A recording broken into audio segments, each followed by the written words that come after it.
다음 주제 바로 이겁니다. 6.25에 말문 막힌 머뭇 장관, 국방장관이 말이죠. 이렇게나 주목을 받았던 적이 있었는지 모르겠습니다. 북한 목선 입항 사건으로도 국민들 앞에서 고개를 2번이나 숙였던 이 정경두 장관이 뉴스의 중심에 또 섰습니다. 먼저 화면부터 보고 오겠습니다. 저기 다 가서 조선민주주의 인민공화국 국민추모제 저런 거 해서 되겠습니까? 적군묘지예요. 아직도 적군묘지 맞죠? 예, 적군묘지입니다. 지금 봐라, 정말 장관님.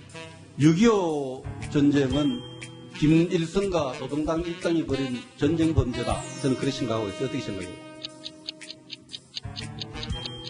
뭐 어떤 의미로 말씀을 하시는 겁니까? 6.25가 우리 민족에 대한 전쟁 범죄냐 아니냐에 대한 인식이라고. 예, 뭐 북한이 남침 이렇게 침략을 한 전쟁이라고.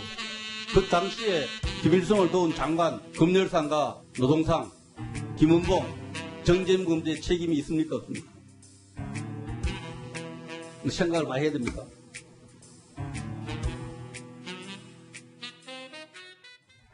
이현정님, 저거 화면 멈추고 절대 아니고요. 네. 7초, 4초 저렇게 머뭇거렸습니다. 속내가 뭐기 때문에 머뭇거렸을까요? 아마 입사시험 때 저렇게 이야기하면 바로 탈락을 했을 겁니다.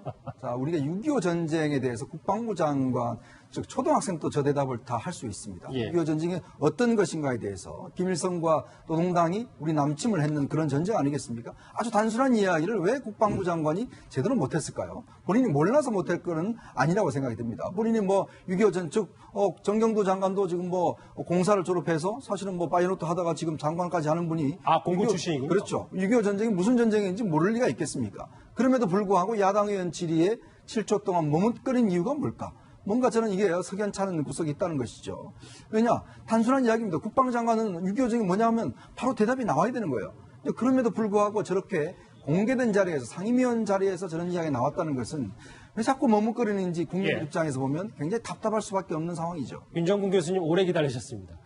자, 이 질문 의원도 할 수 있고 장관도 이렇게 답해도 되는 건지 어떻게 보세요? 이제 국방부 장관 입장에서 이제 현직 행정부에 이제 한 사람으로 있다 보니까 최근에 이제 남북 좀 평화 분위기, 화해 분위기 이제 이런 것 때문에 좀 이렇게 고려를 좀 했던 것 같아요. 북한을 자극하는 발언을 좀 안 하려고. 그러나 이제 국방부 장관으로서는 좀 부적절한 처신이었다 이렇게 생각을 합니다. 정부가 이제 한반도 평화를 위한 정책을 추진해 간다고 하더라도 그는 군대 고유의 이제 책무가 있는 거 아니겠습니까? 전쟁 상태를 대비해서 국민의 안전을 지켜야 되는 게 이제 군의 가장 기본적인 책무입니다.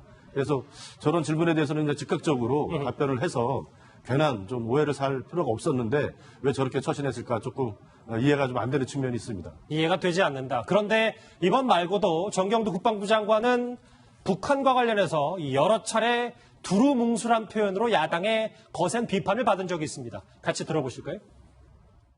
서해상에서 그동안에 뭐 여러 가지 있었던 불미스러웠던 남북 간의 충돌들 전 국민이 지켜보고 있습니다.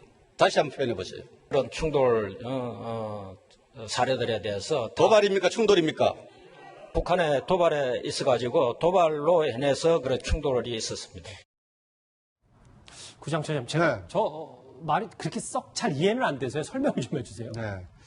그러니까 정경두 장관은 그러니까 국방부가 존재하는 이유는 뭡니까? 대한민국의 그 영토와 이 국민의 안전을 지키기 위해서 있는 거 아닙니까? 그리고 그것에 대한 역사적 사실이 북한에서는 뭐 민족해방전쟁이라고 하지만 우리 입장에서 봤을 때는 분명히 남침을 했던 침략전쟁인데 이런 기초적인 사실관계에 대해서 명쾌하게 설명하지 못하는 것은 국방부 장관으로서의 소임을 다하지 않는다. 이렇게 국민들은 인식할 수가 있거든요. 그러니까 어떠한 상황에도 그것이 북한이 됐던 중국이 됐던 아니면 다른 나라가 됐건 우리나라의 영토와 우리나라의 국민의 안전을 위협하는 것에 대해서는 단호하게 물리칠 준비가 되어 있다. 그런 강인한 어떤 그 안보 대비 태세를 보여줘야 될 장관이 기초적인 사실관계를 쭈뼛쭈뼛하고 또 이 분명한 어떤 북한의 도발로 인해서 이 충돌이 있었던 것을 이 불미스러운 일이다. 그러니까 어떠한 경우에도 그런 도발에 대해서는 우리가 분쇄하겠다. 이런 강한 의지를 보여줘야 될 장관이 왜 자꾸 저런 정치적인 판단, 정무적인 판단을 하는 모습을 보여주는지 이 국민들은 저런 모습 속에서 안보 불안감을 좀 느낄 수 아니, 있거든요. 근데 짧게 하나 다시 여쭤볼게요. 네. 여기 네 분이 한 목소리로 비판하고 있잖아요. 네. 그런데도 불구하고 본인이 분명히 이 얘기를 한 이유가 있을 텐데 네. 그러면 결국은 여론보다는 어쨌든 청와대 눈치 본다는 비판에서 자유로울 수는 없는 거잖아요. 그러니까 이제 본인의 발언이 괜히 어떤 청와대나 아니면 지금 정부가 추진하고 있는 일에 어떤 걸림돌이 될까봐 저렇게 이제 쭈뼛쭈뼛 하는 모습을 보일 수 있을 텐데 그런데 국방부 장관은 국방부 장관으로서 소임을 다하는 것이 알겠습니다. 국민들이 기대하는 것이지 않을까 하는 생각이 듭니다. 더구나 천안함 연평도는요, 자신의 부하가 전사를 낸 사건입니다. 자, 자신의 부하가 전사를 낸 사건에 대해서 불미스러운 충돌이라고 지금 이야기를 할 수 있을까요? 저는 정말 참 이해하기도 힘들고 용납하기도 힘듭니다. 자, 그런데요. 이 국방부의 이러한 태도는 비단 정경두 장관뿐 아닙니다. 전임 송영무 국방장관 때도 이 비슷한 내용이 있었습니다. 같이 한번 들어보시죠. 국방백서에서 주적 개념 삭제하는 것이 적당하다고 생각하십니까? 지금 주적 개념이라는 것은 아예 이 전에 나온 것도 그렇고 주적 개념은 반영되어 있지 않습니다. 국방 개념이. 현재 문구에 있잖아요. 국방 백서에는 주적 개념이라는 말은 없습니다. 대한민국의 영토, 영해, 영공에 침범을 하거나 유해를 하거나 대한민국 국민의 재산이나 생명을 이어가는 것은 모두 적으로 간주한다. 이렇게 정의를 했었습니다. 그래서 그런 것을 검토 한번 해봐라 하고 제가 지시를 했었습니다. 저도 예전에 저거 듣고 놀랐어요. 왜냐하면 제가 이제 노무현 전 대통령 시절에 군생활을 했었는데 그때는 대적관이라고 해서 뭐 북한은 우리의 주적 이걸 군인들에게 다 외우게 했었거든요. 네, 네. 실제 저 국방백서 얘기도 참 논란이 됐었고 또 이번 발언까지 다시 되짚어보게 되는 것 같아요. 근데 이제 북한이 적이라는 게 국방백서에 있었어요. 예. 근데 그 전에 주적이라는 개념도 있었는데 사실 송명구 장관이 주적이라는 개념은 없다는 것은 사실 표현 자체는 맞아요. 왜냐하면 주적이라고 안 쓰고 적이라고 그랬습니다. 근데 이 정부 들어서서 국방백서로 바꾸면서 북한이 적이 아니고 우리 안보를 위협하는 세력으로 이렇게 포괄적으로 규정을 했습니다. 그러니까 두루뭉술하게 표현한 거예요. 그렇게 표현했습니다. 그래서 북한이 적이냐 아니냐 이런 부분에 대해서 상당히 애매해졌고 최근 들어서는 이제 우리 정훈 교육을 하는데 북한이 적이라는 교육을 거의 안 한답니다. 그러면 최근 들어서 우리 안보를 가장 위협하는 세력이 누굽니까? 주변국 중에서. 그래서 현재 그러면 제가 찝어서 얘기 안 하겠습니다. 그 말했다가 방송 출연 정지된 사람이 있어가지고 자 그것 때문에 이제 한일 관계가 어려워졌습니다. 그것까지 포함해서 윤종훈 교수님, 뭐 송영무 장관의 말 그리고 국방부 수장의 말, 뭐 주적 관련 발언, 6.25 관련 발언, 뭐 앞으로도 좀 이런 패턴이 반복되는 건가요? 그러면? 아니 뭐 저런 것은 이제 뭐 굳이 제가 봤을 때 불필요한 논란이라고 생각을 하는데 그 이제 군을 통솔하는 국방 장관으로서의 입장이 있는 거고 예. 국방부 이제 장관으로서 이제 국회에서 국민적으로 이제 문재인 정부 특정 정권의 어떤 국방 정책을 수행하는 주된 책임자로서의 입장이 있는 거지 않습니까? 예. 근데 이런 문제들은 굳이 국방장관이 뭐 정권하고 이렇게 뭐 입장을 맞출 필요가 있다고 생각하지는 않아요.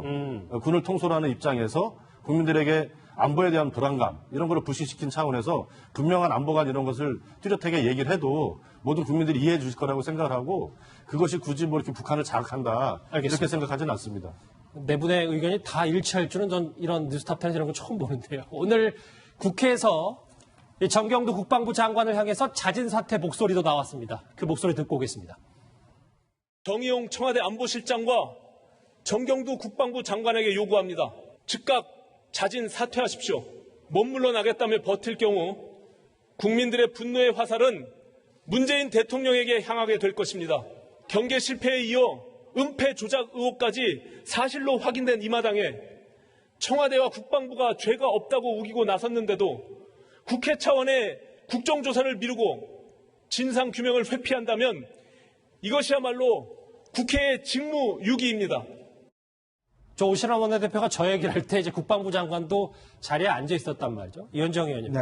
그런데 이제 문재인 대통령이 이제 제1차장 엄중경고 이외에는 이제 앞으로 더 나올 징계나 뭐 안보실 차원의 뭐 대대적인 뭐 문책 이런 건 이제 앞으로 없을 거 아니겠어요? 그렇죠. 사실은 이제 국가안보실 1차장을 징계를 했다는데 왜 징계했는지 이유를 밝히지 않고 있어요. 뭔가 잘못했으니까 구두경고를 했을 거 아니겠습니까? 근데 그 이유도 밝히지 않고 있고 또 더군다나 이번 상황 같은 경우를 보면 목선 사태를 보면 예. 사실상 국방부 장관과 합참의장이 이미 사전에 논의한 정황들이 많습니다. 자, 그럼에도 불구하고 현장에 있는 8군단장만 지금 이제 조치가 됐거든요.